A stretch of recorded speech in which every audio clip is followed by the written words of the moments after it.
살아가면서 경험하는 잡다한 모든 것에서 진리를 찾습니다. 함께 모여 떠들다 보면 뭔가 나오겠지요. 하나님 앞에서 떠드는 사람들 떠람대요. 지금 시작합니다.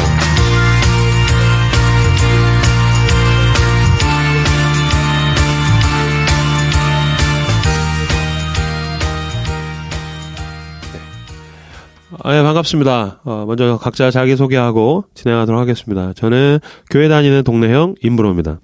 저는 낭만을 사랑하는 김사부입니다. 안녕하세요. 서과장입니다. 네, 안녕하세요. 저는 사대주의자 손작근입니다.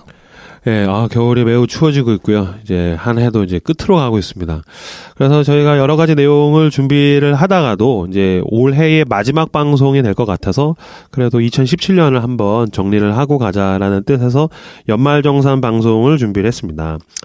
뭐 이런저런 뭐 깊은 내용이 있지는 않고요. 각자 우리 멤버들에게서 올해의 의미 있는 것들을 5가지 분야로 저희가 준비를 했어요. 그래서 올해의 TV, 그다음에 올해의 영화, 그다음에 올해의 책, 그다음에 올해의 장소, 올해의 플레이스, 그다음에 올해의 기억나는 사건들, 이 5가지 주제로 함께 각자에게서 올해가 어떤 해였는지 한번 짚고 넘어가려고 해요. 이 방송을 듣는 우리 청취자분들도 올해 나에게 있어서 어떤 것들이 기억이 날까 정리하는 시간이 되시기를 바랍니다. 먼저 첫 번째는 올해의 TV입니다. 이제 TV들 많이 보시겠는데 TV 가운데에서 올해의 내가 올해 이건 진짜 기억에 남는다. 올해 이거는 진짜 명작이다. 하는 것들 한번 이야기를 해보도록 할까요? TV 뭐 어떤 것들이 있으실까요? 네, 저는 올해 본 TV 중에서 TV 많이 보십니까? 네, 많이 봐요. TV TV 많이 안 보세요? 전 TV가 없습니다, 집에. 집에 TV 없어요? TV 없습니다. 그래서 사실은 저는 올해 본 프로그램 자체가 3개밖에 안 돼가지고 뭐 의미가 있을까 싶지만 그래도 너무 강력해서 뭐 선정은 하기는 했는데 TV가 없습니다. 그럼 그 3개는 어떤 기준으로 골라요? 인터넷을 많이 그러니까 막 이슈가 되는 것들. 네, 보다가 너무 재밌겠다 싶은 거는 하나 꽂아가지고 그냥 언제 막 휴일날 몰아서 보거든요. TV 없이 어떻게 살지? 살 수 있습니다. 더 건강하게. 예. 근데 마루에 요새 거실에 TV 없는 집들 꽤 있잖아요. 네, 그렇죠. 예, 저희 집도 거실에 TV가 없어요. TV가 안방에 있어서 저는 거의 늘 안방에 있거든요. 거실에 나오지 않아요. 애들하고 안 놀고, 애들 막 문 잠가놓고. 저희 집은 거실이 없어가지고. 갑자기 슬픈 이야기. 자, 올해 TV, 김사부부터 이야기해 주시죠. 네, 저는 뭐 말씀드렸다시피 TV를 굉장히 많이 봤는데, 뭐 여러 가지 기준으로 꼽을 수 있겠지만은 그래도 가장 소위 말하는 힐링이 되었다는 부분에서 효린의 민박을 올해 TV로 효린의 민박. 네, 뽑고 싶습니다. 이제 역사적으로 좀 다루자면은 제가 중학교 2학년 때 핑클을 되게 좋아했었어요. 누구 좋아했어요? 근데 핑클에서 그때 이효리를 엄청 좋아했었어요. 완전 이효리 빠였는데. 이효리 아니면 성유리였지. 아니요, 전 좀 달랐습니다. 이진? 누구지? 이진을 좋아했습니다. 난 설마 옥주현 할 옥주현 좋아하는 친구는 제가 못 본 것 같아요. 아니, 여자들이 노래를 잘하니까 여자들이 옥주현 파가 좀 있었죠, 그때. 그렇구나. 그런가? 전 그때 내 주변에도 잘 몰라가지고. 옥주현 좋아하는 여자는 못 봤다. 그래? 이 방송을 듣는 분들 중에서 이제 20대 젊은 친구들은 옥주현이 너무 이쁘고 뮤지컬계에선 디바잖아요. 근데 당신들이 지금 보는 옥주현과 우리가 다른 알고 있는 다른 사람이죠. 조금 다르죠. 그렇죠. 다르습니다. 어쨌든 예. 그래서 중학교 2학년 때 핑크를 되게 좋아했어가지고 당시에 태어나서 처음으로 혼자서 핑클 콘서트를 갔었어요. 와. 그러니까 그때는 지금처럼 인터넷이 발달한 시기가 아니어가지고 콘서트 티켓 같은 걸 이렇게 뭐 핸드폰이나 컴퓨터로 구입을 하는 게 아니라 은행을 가서 샀어야 됐어요. 은행 그 창구가 이렇게 있는데 맨 이렇게 지정된 은행에서 몇 장씩 팔거든요. 은행에서 콘서트 티켓을 산다고? 네. 무슨 이렇게 제일은행이나 뭐 우리은행 뭐 이렇게 기업은행에 몇몇이 그게 나눠져 있어가지고 거기 직접 가서 샀었어요. 당시 돈으로 2만 원이었었는데 잘 살았네. 아니 근데 지금은 2만 원 하면은 이렇게 되게 큰 돈이 아니라고 생각을 하는데 중학교 때 제 체감으로는 그 2만 원을 위해 가지고 아무튼 굉장히 많이 모아가지고 그거를 샀었던 거 같아요. 근데 혼자 갔어요? 네, 혼자 갔어요. 그래서 그때는 아, 아무튼 신기해. 대단해. 빠돌이구나, 빠돌이. 아니 원래 뭐 연예인을 이렇게 연예인에 대해서 집착하고 되게 그런 스타일은 아니었었는데 뭐가 매력이었는지 모르겠는데 그때 막 꽂혀가지고 되게 좋아했었거든요. 근데 지금 생각이 나는 게 이효리 씨가 약간 청순한 이미지 때문에 이렇게 웃는 게 약간 반달곰 같고 그래가지고 되게 좋아했었거든요. 네.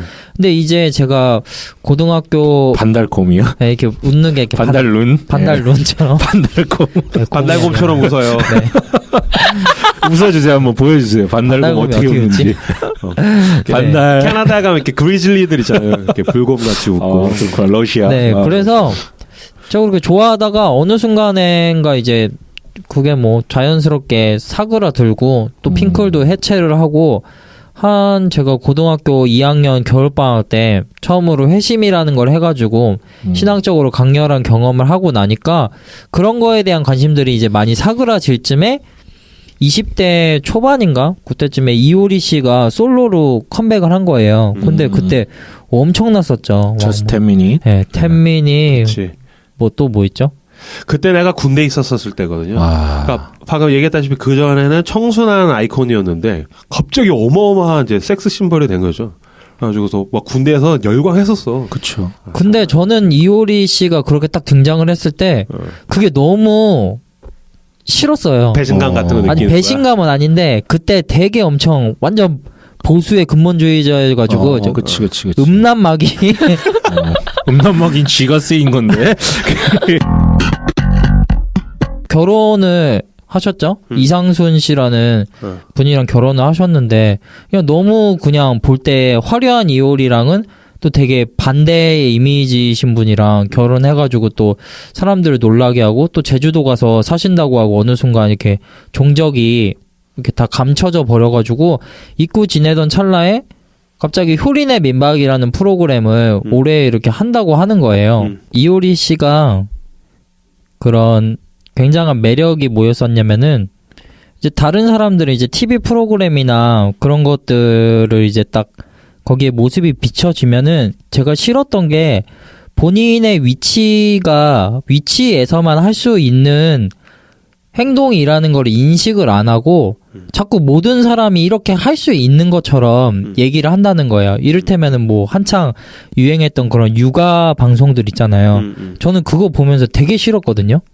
나도 저 정도 돈 벌고 저 정도 살면은 그냥 맨날 애들이랑 저렇게 놀러 다니고 저렇게 뭐 맛있는 거 먹고 좋은 거 사주고 왜 못해? 근데 그게 안 되는데 마치 이런 거를 뭐 좋은 아빠의 표상, 뭐 좋은 어떤 육아의 표상이라고 하니까 그게 안 되거든요. 실제로 우리가 현실 속에서 애를 키워보면은 뭐 어디 놀러 가는 거는 고사하고 진짜 너무너무 힘든 순간들이 많고 그 중에서 이제 소박한 것들을 찾는 거잖아요. 그리고 뭐 이렇게 뭐 행복한 어떤 연예인들의 결혼 생활이나 그런 뭐 이렇게 후의 생활을 보여주는 것도 사실 그 사람들이 가진 게 돈이 있고 어떤 인기라는 것도 권력이잖아요. 그리고 많은 사람들한테 그런 호감 같은 것들이 기본적으로 있으니까 그런 모습들을 비춰줄 수 있는 건데 그걸 저희 같은 어떤 평범한 사람들이 할 수는 없는 거잖아요. 그래서 만약에 그런 식의 것들이 이제 예능 같은 데서 보여지면은 저는 이렇게 그런 걸 보면서 무의식적으로 그럼 나를 교정해야 된다는 압박을 되게 많이 받는 거예요. 그러니까 저 프로그램이 지금 나를 교정시키려고 하고 있는 거구나. 저 프로그램이 만든 잘못된 틀로 나를 찍어내려고 하는 거구나. 그러면서 불편해가지고 안 봤거든요. 근데 이효리 씨는 그냥 정확하게 그런 식으로 얘기를 하더라고요. 한 번은 라디오스타에 나와가지고 뭐 자기랑 이제 효린의 민박에서 이상준 씨랑 너무 그냥 달달하게 지내는 모습만 보여주고 그렇게 하니까 거기 MC들이 진짜 안 싸우고 어떻게 그렇게 지낼 수 있냐고 하니까 그냥 너무 쿨하게 말하는 거예요. 아니, 돈이 많으면 그렇게 할 수 있다고. 이효리 씨가 한 얘기를 읽어드릴게요. 밖에 나가서 맞벌이 부부가 하루 종일 상사한테 시달리고 집에 들어와서 서로에게 말이 예쁘게 나가겠냐고요. 물론 전 20년 동안 너무 힘들게 살았지만 그 과정이 있었기 때문에 지금 여유 있게 서로를 마주보며 좋은 예쁜 말 하며 살 수 있는 거지. 그 프로그램 오면서 자괴감을 느끼시는 분들도 많더라고요. 막 남편을 책망하고 오빠는 왜 나한테 저렇게 안 해줘? 왜 저렇게 날 안 해줘? 자기 남편은 나가서 하루 종일 일하잖아요. 회사 가서 그걸 생각하시란 말을 꼭 하고 싶어요. 돈 안 벌고 편하면 잘 살 수 있어요. 네, 그 말이 굉장히 지금의 이효리, 그러니까 멋진 이효리라고 보통 얘기하잖아요. 그러니까 지금의 이효리를 만든 8알이 약간 이상순인 것 같아. 그러니까 되게 좋은 배우자는 지금 현재 가지고 있는 이효리의 이미지. 그러니까 이효리가 이상순을 만났을 때만 해도 그 예전에 생각했었던 그런 약간 상업적이고 소비적이고 뭐 이런 것들에서 벗어나지 못했을 때거든요. 그렇죠. 이상순이 되게 작은 차 몰고 나와가지고 새 차인데 비닐을 뜯지 않고 타는 걸 보고 되게 찌질하게 생각했었다. 막 이런 에피소드를 얘기했었거든요. 근데 점점 동화되는 거죠. 그러니까 되게 좋은 사람을 만들어주는 것 같아요. 이상순이 이효리를. 또 이효리 안에 그 요구가 있었겠죠. 예, 왜냐하면 그런 소비적인 것들로 채워지지 않는. 있었겠지만 그걸 어떻게 풀어나가야 될지는 되게 영향을 받아야지만 그게 풀리는 거거든요. 난 이거 보면서 되게 좋았던 것 중에 하나는 나는 이거 꼬박꼬박 챙겨봤던 이유가 있어요. 뭐냐면은 그 이상순과 이효리가 그 선곡하는 음악들이 굉장히 좋아요. 나 여기서 고른 음악 같은 게 너무 좋았고, 나뿐만이 아니라 여기서 나와서 유행한 그 아이템들도 꽤 있는 걸로 알고 있어요. 우리나라가 뭐 보이차 열풍 있잖아요. 그러니까 아침에 이제 걔네가 차를 마시는데 그 차도 굉장히 유행을 했고, 그 다음에 그 이효리랑 이상순이 그 피워놓는 향 있잖아요. 그 인센스라고 하나요? 그거 향도 나그찬파 인도향. 나는 사실 그 전부터도 그 집에다 가끔씩 피워놓고 있었는데, 그거 나와서 쟤네도 저거 피우네. 그런데 막 값이 올랐어요. 그것 때문에. 되게 쌌는데. 네, 조금 더 올랐어요. 뭐 요가도 그렇고. 그죠, 요가. 제주도에 있는 인도 요가 선생 되게 떴잖아요. 네. 인도에서 실제로 뭐 우리나라 요가 중에 거의 원조급이라고 하는 아저씨던데 수염도 길고 그 아저씨도 떴죠. 저는 올해 TV로 저는 무한도전이에요. 올해 매년. 네. 저는 늘 무한도전 챙겨보는 매니아예요. 그래서 그 시간대에는 못 보고 그 VOD로 그걸 늘 이제 구매를 해서 그 주말에 마무리는 딱 일요일 날 저녁에 애들 다 재워놓고 아내랑 같이 무한도전 보는 거. 딱 그래야지 이제 일주일이 마무리되는 저랑 느낌이 비슷하시네. 꼭 챙겨보는데 올해의 TV로 꼽은 이유가 있는 게 이걸 계속 보다가 보니까 어느 순간은 그냥 어떤 주중 행사 같은 거지. 그러니까 사실 이게 그렇게 재밌지가 않을 때가 꽤 많았어. 맞아요. 자, 어떤 특집은 굉장히 재미가 있고, 어떤 특집들은 이거 뭐야 이럴 때가 있었잖아요. 근데 올해에 그 MBC 파업이 있었잖아요. 그쵸. 파업이 있어가지고 몇 달을 못 보는 거야. 근데 그 무한도전을 볼 수 없는 그 몇 달간이 되게 찝찝한 거야. 그쵸. 마치 무슨 연인과 헤어지고 나서 뭔가 이렇게 허전한 것 같기도 하고, 화장실 갔다 나와서 닦지 않고 같은 그런 뒤가 구린 느낌들도 있고, 계속 일주일을 살아가면서 이 허전함이 뭐지 그랬는데, 계속 방송되는 무한도전을 보면서, 이거였구나. 무한도전이 없었구나. 그러다가 다시 무한도전이 이제 MBC 파업이 끝나서 방송을 하는데 너무 반갑더라고. 그래서 역시 무한도전 있어야 돼. 나는 올해 방송 이제 무한도전이에요. 무한도전의 매력이 뭐예요? 무한도전의 매력은 뭐냐면, 나는 개인적으로 무한도전의 매력은 난 무한도전의 매력은 세련됨이라고 생각해요. 그러니까 계속해서 새로운 것들을 만들어내는, 그러니까 여기서 하는 도전은 실제적으로 그 사람들이 어떤 특집을 가지고 사는 도전들, 그리고 그거를 고생하고 노력하고, 사실 그 정도 고생 안 해도 되는 멤버들이잖아요. 뭐 유재석이라든지 박명수라든지 사실 다 탑 클래스를 가서 그 사람들 그렇게 도전하지 않아도 되는데 또 새로운 분야를 개척하는 그 도전도 멋이 있지만, 나는 그거를 만들어가는 그 김태호의 세련됨이 너무 마음에 들어요. 그렇죠. 그러니까 보니까 내 주변에도 김태호파랑 나영석파가 갈리더라고. 그러니까 나는 1박 2일을 사실 한 번도 안 봤어. 그걸 전체 방송을 본 적이 없어. 왜냐면 나영석은 나랑 너무 안 맞는 거야. 이렇게 봤었을 때 촌스럽다. 뭔가 나랑 안 맞는다. 뭔가 느끼하다. 뭔가 뭐라 그래야 돼? 하여간 그게 안 맞았는데, 윤식당 때부터 뭐 나영석이 조금 나랑 맞는다는 느낌도 들긴 하지만, 어쨌든 나는 김태호가 너무 나랑 잘 맞는 것 같아요. 그래서 실제로 member들이 무한도전을 하면서 굉장히 많이 인기도 얻고 있지만은 매번 새로운 걸 해야 되니까 많이 부담도 갖고 이렇게 힘들어 한다고 이렇게 얘기를 하더라고요. 그래서 뭐 정영돈이나 복귀하지 않는 건 이 왕관의 무게가 너무 커서 그런 게 아닐까라는 생각이 들더라고요.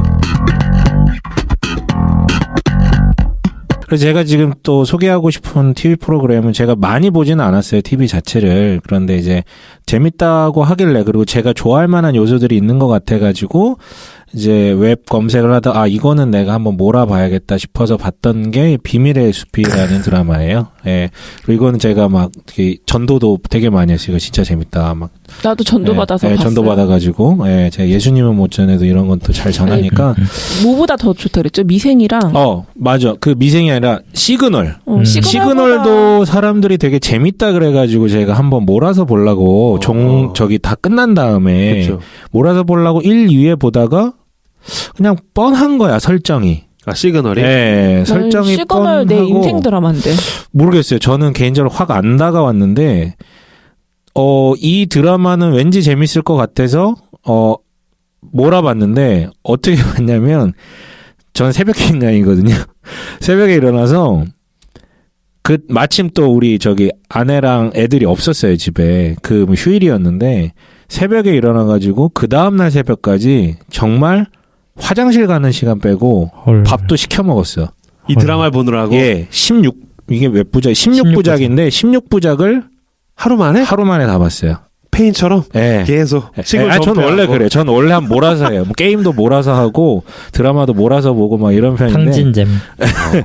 그런데 정말 저는 뭐 TVN이라는 그 방송국이 이런 어떤 장르 드라마를 많이 만들어내는데 뭐 대표적인 게 이제 예전에 뭐 레전드였다라고 불리는 나인, 뭐 시그널, 사인 뭐 이런 드라마인데 저는 못 봤어요. 이런 거. 못 봤는데 야, 이거는 정말로 드라마 역사의 길이 남을 웰메이드 장르물이라는 생각이 들고 이건 제 표현뿐만이 아니라 이 드라마를 검색하면 굉장히 많이 나와요. 물론 시청률은 뭐 시그널만큼은 가지 않았던 것 같은데 저는 개인적으로 참 좋았어요. 특별한 게 이 작가가 첫 작품인데 너무 잘 썼어요. 무슨 내용인가요?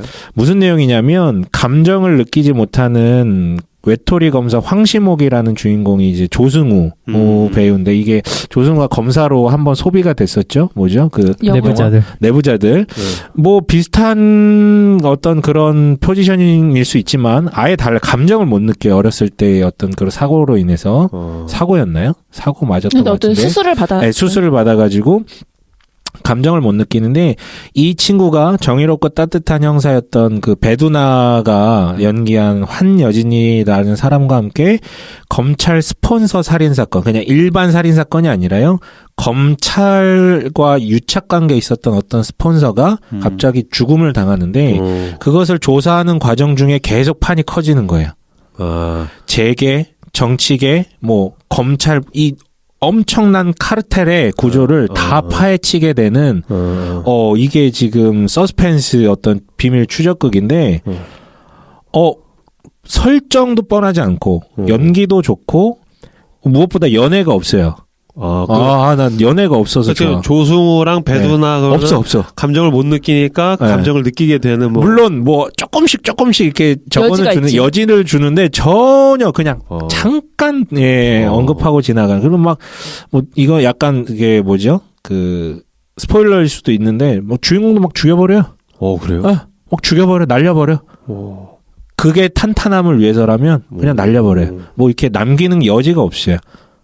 그래가지고 이게 왜 되게 크게 다가오냐면 그 스폰서 살인사건이라는 걸 계기로 그 안에 얽힌 정재계 추악한 이면과 어떤 검찰과 우리가 이제 적폐할 때 가장 요즘 많이 두드러졌던 게 검찰이잖아요. 네. 왜냐하면 기소권이라는 뭐 유일무이한 권력을 갖고 왜냐하면 검찰이 기소 안 하면 아무리 흉악한 범죄를 지은 사람도 심판을 받지 못합니다.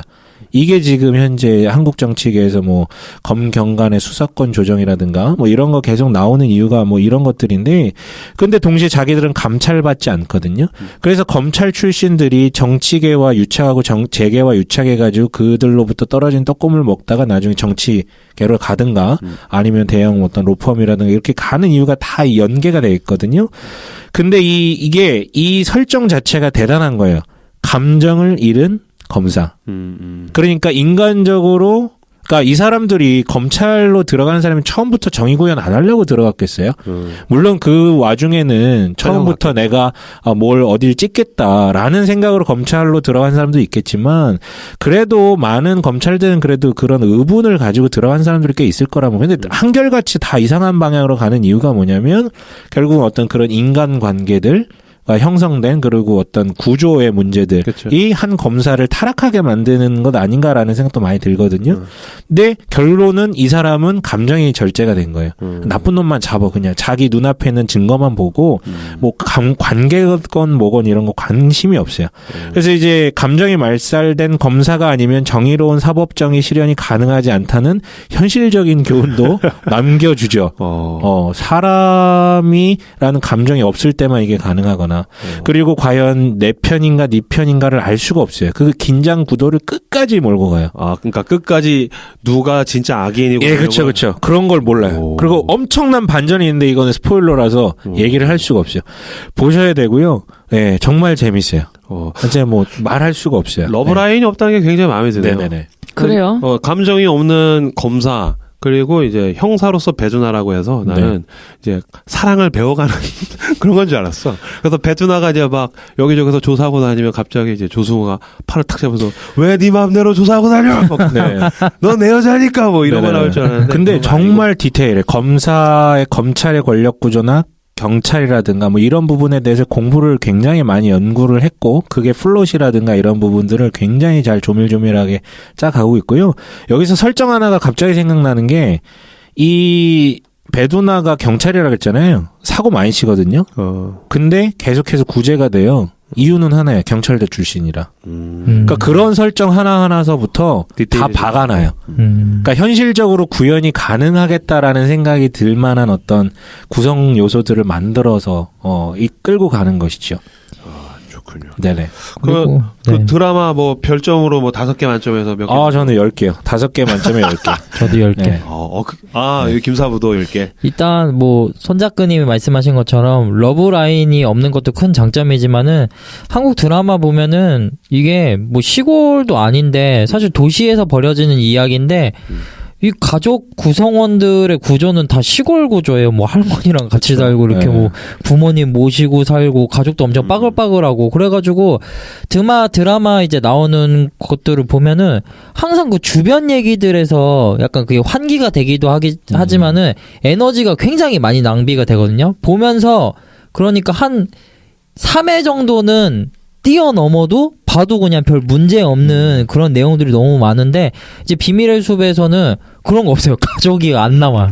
가족 없어요. 가족이 없어요. 네. 필요한 부분에서 그냥 최절제된 그런 가족 관계만 딱 나오고 조승훈의 황시목의 엄마는 한 컷 나와요. 한 컷. 네네. 아빠는 나오지도 않는 것 같은데. 확실히 케이블 쪽에 전체 기획을 해서 되게 밀도 있는 작품들을 그쵸. 잘 만들어내는 거. 그러니까 이거는 제가 아니 비밀의 숲에서 나는 러브라인을 봤다. 있겠지. 분명히 있고 그 난 그걸 너무 강렬하게 느꼈는데. 그러니까 오히려 그런 것들을 절제하니까 오히려 더 느껴질 수도 그러니까 있는. 그 절제함으로써 더 터트린 거지. 조승우와 배두나의 배두나도 러브라인이? 있고 뭐 신혜선 약간 씨랑. 그러니까 그런 것도 약간 다른 그러니까 두 명의 여자. 그러니까 이게 직접적인 러브라인이 안 나오니까 정말 뭐 누가 누구를 어떻게 좋아했는지는 우리가 알 수 없는데. 그 묘한 것 때문에 훨씬 더 나는 빠져들었는데. 저는 거기서 인상적인 장면이 뭐였냐면은 이게 그래도 작가가 여러 가지를 고려해가지고 조금의 빌미를 주지 않을까 해서 아까 서 과장님이 얘기하신 이제 신혜선 씨가 옷이 이렇게 버려져가지고 조승호 씨가 이렇게 이거 입어 하면서 자기 니트를 준 다음에 이걸 입고 가는데 신혜선 씨가 근데 선배 너무 이렇게 뭐만 하시지 마시고 가끔씩 이렇게 뭐 환기도 하면서 음악 같은 거 좀 들어보세요 하고 음악을 추천을 해줘요. 그 음악이 뭔지 모르는데 어쨌든 조승우가 이제 신혜선 씨를 보내고 밤에 한강에 이제 운동을 하려고 딱 가서 그 음악을 딱 트는데 그 비밀의 숲에서 유일하게 이제 BGM으로 가사가 있는 그 곡조가 있는 가요가 딱 걸려서 저는 조승우 씨가 그걸 딱 들으면서 뭔가 감성에 빠질 줄 알았거든요. 근데 또 안 빠져. 이게 매력인 거야. 끝까지 들을 줄 알았는데 딱 잠깐 감성에 빠지는 듯 하더니 띡 하고 끄고선 조깅을 하시더라고요. 그래서 와 이거는 대박이다. 대단하다. 군살이 하나도 없어요. 드라마 정말로. 네. 김생민, 영수증 보신 분 있으세요? 예, 저 몇 번 봤었어요. TV에서 하는 걸로. 뭐 그런 거 보면서 되게 시덥잖아요. 영수증 이렇게 분석하고 막 이러는 건데 그거에 사람들이 환호하는 이유가 뭘까? 그러니까 되게 오랜 시간 김생민이 어떻게 보면 되게 연예인들 뒤에서 밑에서 그들을 더 이렇게 조명시켜주고 그들을 더 화려하게 이렇게 세워주는 뭐 이런 역할을 되게 오래 했잖아요. 근데 뭐 그런 성실한 남자가 이제 지금 성공해가지고 막 광고도 찍고 주인공이 돼서 이렇게 앉아있으니까 그냥 기분이 좋더라고요. 뭐 그런 거? 나도 영수증 되게 재밌게 봤어요. 근데 그거 싫어하는 사람들 되게 많더라고요, 제 주변에. 왜 싫어요? 그러니까 소비를 악으로 규정하고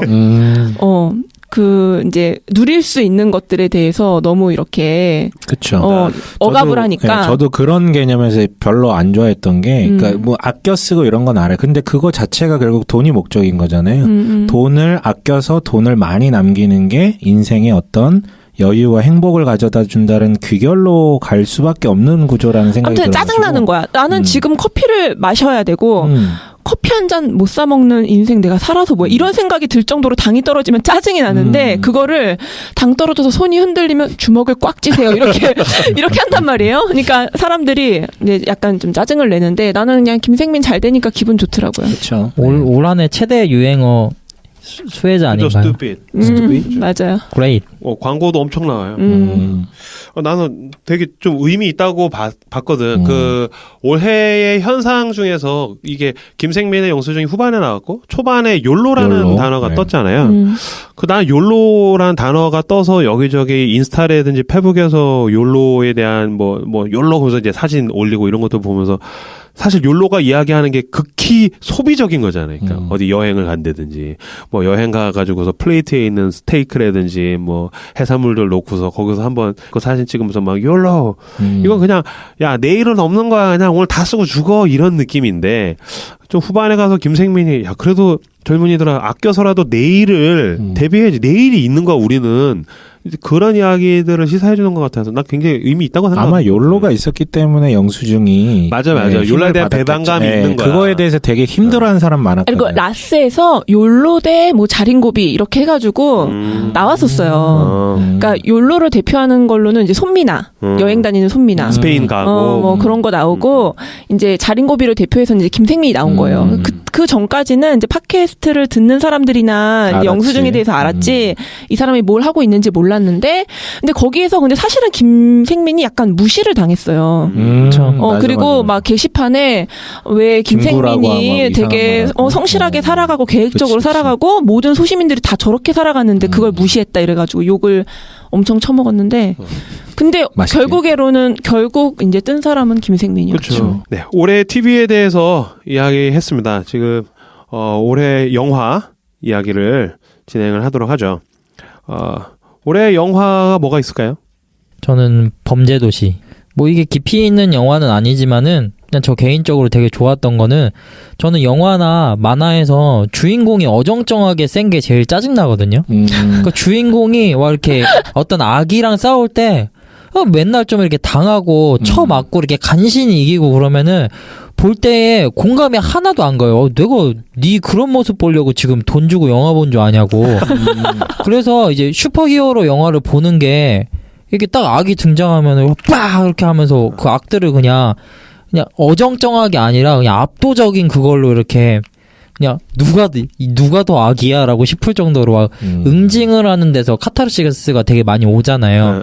근데 이제 범죄도시는 어떻게 보면 되게 뻔한 이제 형사물인데 거기 이제 마동석이라는 어마어마한 존재감을 부여하는 이제 배우가 딱 나오니까 이제 모든 게 그 마동석이라는 인물의 매력으로 이제 덮이는 거예요. 그치. 그러면서 요즘 막 이렇게 모르겠어요. 그게 영화에서 너무 많이 과장되어서 그것도 언제 한번 얘기는 해야 되겠지만은 좀 조선족에 대해서 되게 이미지가 안 좋잖아요. 그리고 요즘 우리 막 사회에 일어나고 있는 뭐 막 인신매매, 장기모 그런 것들도 막 이렇게 빈번찮게 들려오다 보니까 우리가 사는 게 조금 약간 더 무서워졌잖아요. 예전에 제가 원래 그 결혼하기 전에 본가에 살았을 때 거기 골목길이 되게 많았었거든요. 근데 그 골목길들이 항상 가로질러 가는 길이어가지고 지름길이어서 저는 그냥 멋모르고 글로 다녔는데 한 향후 3년 동안 이렇게 막 그런 영화들을 보고 학습이 되니까 와, 내가 어떻게 이 길로 다녔지 그 생각이 드는 거예요. 그러니까 소리를 질러도 누가 날 납치해도 그냥 꼼짝없이 그냥 납치 당할 수밖에 없는 그런 인적이 드는 골목길로. 그런 길이 있어. 예. 왠지 누가 나타나서 뒤에서 칼침 놓을 것 같고. 나는 칼 들이대는 남자 만난 적 있다. 아 진짜? 이렇게 인적이 드문 길이었는데 그 당시 고3 때였는데 되게 어두운 길 다니는 게 나한테 되게 학원 끝나고 어두운 길로 이렇게 달빛을 받으면서 혼자 생각하면서 가는 거 되게 좋아했는데 뒤에서 누가 나를 이렇게 껴안는 거예요. 목을. 나는 학원 끝나고 나를 따라온 친구인 줄 알고 되게 좋아하면서 이렇게 뒤를 돌아봤단 말이에요. 진짜 뚱땡이 술 취한 아저씨가 그 맥가이버 칼을 여기다가 대고서 조용히 하라고 따라오라고. 근데 거기서 직진을 하면 큰 길이고 꺾어지면 골목길이었거든요. 그러니까 속으로 생각한 거예요. 또 고3이니까 어리잖아요. 아, 내가 꺾어지면 뒤진다 이 생각을 한 거예요. 더 듣고 싶어? 네, 그래서 어떻게 됐어요? 되게 허무하게 끝났어요. 그러니까 근데 내가 그때도 뭘 느꼈냐면 이 남자한테 살기가 없다라는 게 느껴졌어요. 그러니까 왠지 이 남자는 걸어가다가 앞에 이제 젊은 여자애가 걸어가니까 한번 그걸 해보고 싶었다라는 생각이 되게 강하게 들었어. 어떻게 그 순간에 그런 생각? 그러니까 왜냐면 살기가 안 느껴졌어. 살기를 어떻게? 이걸 어떻게 표현할 수가 없는데. 기 분별하는 물이 고소한. 영이 맑아서 그래. 영이 맑아. 기를 분별해. 아 그래도 어쨌든 골목으로 가면 왠지 저 남자가 그러니까 내가 상상할 수 있는 건 그거였어. 그치. 골목으로 가면 저 남자가 나한테 키스를 할 것 같았어. 근데 그게 너무 싫은 거야. 토할 것 같고. 그래가지고 꺾어지려고 할 때 내가 저는 직진인데요 이렇게 말했어요. 그러니까 저 앞에 막 그 버스 정거장 이런 게 있었거든요. 그래서 나도 모르게 직진이라는 단어가 되게 그 상황에 안 어울리는 말이잖아요. 저는 직진인데요 이렇게 했는데 이 남자가 날 따라온 거예요. 그래서 저 앞에 사람들이 보이고 이러니까 그냥 가. 팔을 풀더니 뭐 말하면 죽여버릴 거야 이런데 내가 되게 경보하듯이 되게 빨리 이제 벗어나게 그러고 끝났어요. 근데 되게 침착하다. 그 후에 뭔가 좀 여운이나 트라우마가 없었어요? 아 그래서 이제 내가 이제 이거를 막 이제 신나게 왜냐면 아무 일이 없었으니까 그래도 좀 충격이었지. 엄마한테 얘기했는데 난 엄마가 학원 못 가게 할 줄 알았는데 뭐 그렇더라고요. 친구들도 진짜 이러고서 그냥 말고. 근데 여자들이 이렇게 대담한 분들이 있더라고. 내가 얘기 들었을 때도 여자들이 보니까 남자들은 그런 생활 속에서 위협을 실제로 경험한 일이 많지 않잖아. 뭐 삥 뜯기는 거 외에 어렸을 때. 근데 여자들은 바바리맨도 많이 본다면서요. 아주 많이 보죠. 그러니까. 아 그래요? 나는 친구들이 나한테 별명을 똥이라 그랬어요. 왜냐면 똥파리가 너무 많이 꼬인다고. 그러니까 애들이 살면서 한 2-3번 봐야 될 거 나는 막 10번, 20번 이렇게 그러니까 이제 담이 사고가 커지는구나. 몰려다니는 그런 사이에. 그래서 내가 아는 친구의 언니가 있었는데 되게 이쁜데 기센 그 언니였는데 이렇게 바바리맨이 이렇게 촥 하면 막 깍 하고 도망가는데 촥 하면 뭐야 볼 것도 없구만 막 그러시고 나는 이렇게 자연스럽게 손가락으로 할 수 있는 못 욕을 보신 분들이 많은데 이걸 눈으로 봐야 되는데 손가락 중에서 가장 긴 거를 내밀어서 네, 욕을 맞아요. 거기다가 이렇게 네, 아무튼 그래서 뭔 얘기를 했지? 미안. 범죄도시 얘기하면서 무서웠다. 골목길 다니기 그래서 힘들었다고. 막 그런 이제 전체적으로 이제 사회에서 제가 느끼는 기운들이 이게 그런 악의 기운들이 너무 많고 내가 이런 데 둘러싸여 있으니까 이게 참 무서운 세상이구나라는 게 체감이 되잖아요. 근데 이런 무서운 세상 속에서 사실 우리가 믿고 있는 공권력이라고 하는 그런 것들은 너무 믿음직스럽지도 못하고 이 사람들이 이런 악이랑 대립을 했을 때 아유 저걸 믿느니 차라리 소박한 내 주먹을 믿고야 말겠다 뭐 그런 생각이 들 정도로 너무 소박해. 너무 작으네. 이걸 믿겠다라는 그런 마음이 항상 있었는데 이 범죄도시라는 영화에서 나오는 마동석은 같은 인간이고 형사지만은 슈퍼히어로급의 힘을 가진 거예요. 초능력은 없지만은 능력치로는 아마 동일한 인간 중에서는 가장 최고지 않을까. 내가 제일 좋았던 게 마동석이 원판치도 멋있는데 주먹으로 안 때려. 그죠. 손바닥. 그게 너무 후련해. 그걸로 귓방맨 주먹이 아니라 귓방맨이 손바닥이거든 이거는. 그렇죠. 그게 있었던 것 같아. 그러니까 마동석이 되게 친근하잖아. 그렇죠. 그러니까 되게 아트박스. 문제가 너무 큰 내 힘으로 해결할 수 없는 문제가 정치도 어떤 권력도 해결해주지 않는데 동네 형 같은 형사가 우리 동석이 형이 가서 다 해결해주는 것 같은 그게 되게 친근했던 게 좋았던 것 같아요. 그래서 임브로가 말씀하신 거에서 이제 어떤 평론가가 그런 얘기를 했어요. 평론의 제목을 아트박스 사장님의 재림이라 그랬거든요. 그러니까 우리가 그 베테랑 영화를 보면서 네. 그 유아인에 대해서 그냥 총체적으로 그 불편한 마음이 딱 있을 때 그 절정에서 딱 이제 마동석이 등장을 했을 때 한 얘기가 나 여기 앞에 아트박스 사장인데 그러면서 이제 어쨌든 무대 뒤로 사라지긴 하는데 우리가 은근슬쩍 느끼는 게 저 아트박스 사장님이 저 새끼 죽방 한 대만 때려줬으면 좋겠다. 그런 생각을 하는 게 이제 저편에 깔려 있는데 이제 그치. 범죄 도시에서는 이제 아트박스 사장님이 그런 것들이 이제 해결하려고 전면에 나오니까 너무 좋았고 또 이제 그 반대편에 이제 악으로 묘사가 되는 그 사람들 뭐 장첸이나 내 누군지 아니 뭐 이렇게 하는 사람들 그리고 너무 잔인하고 성대모사였습니까? 네.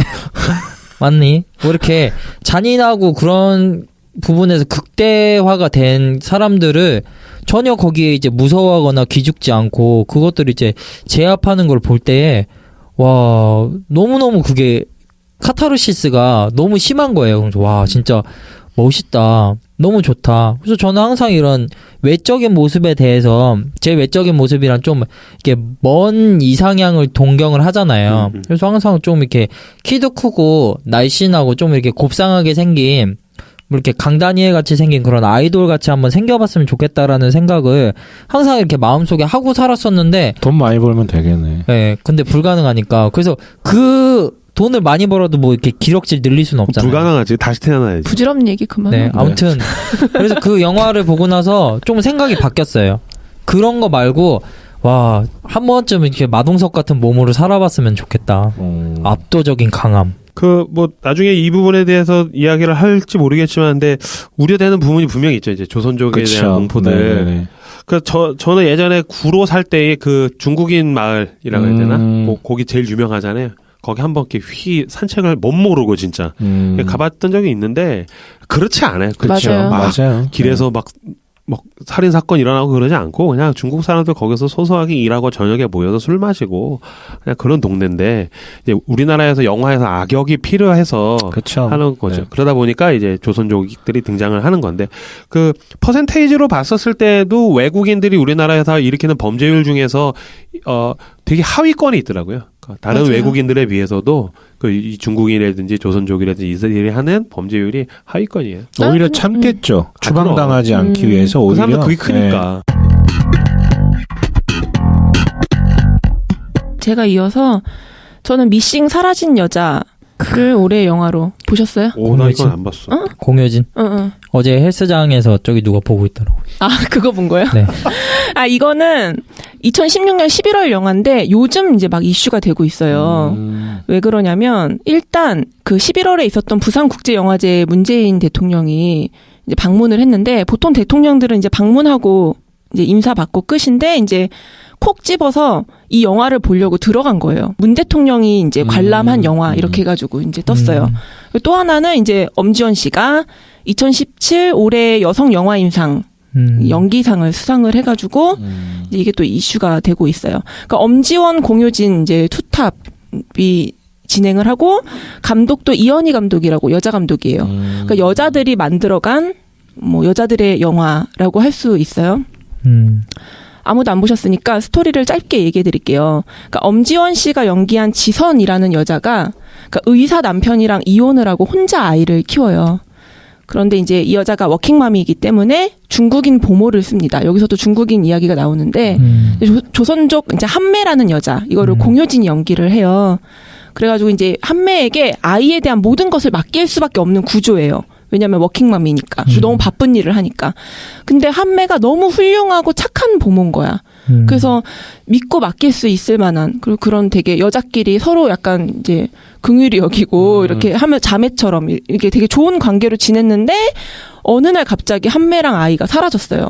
이것도 발견을 되게 늦게 하는 게 한매에 대한 믿음 때문에 그랬어요. 왜냐면은 이제 지선이 퇴근하고 되게 늦게 들어왔는데 집이 조용한 거예요.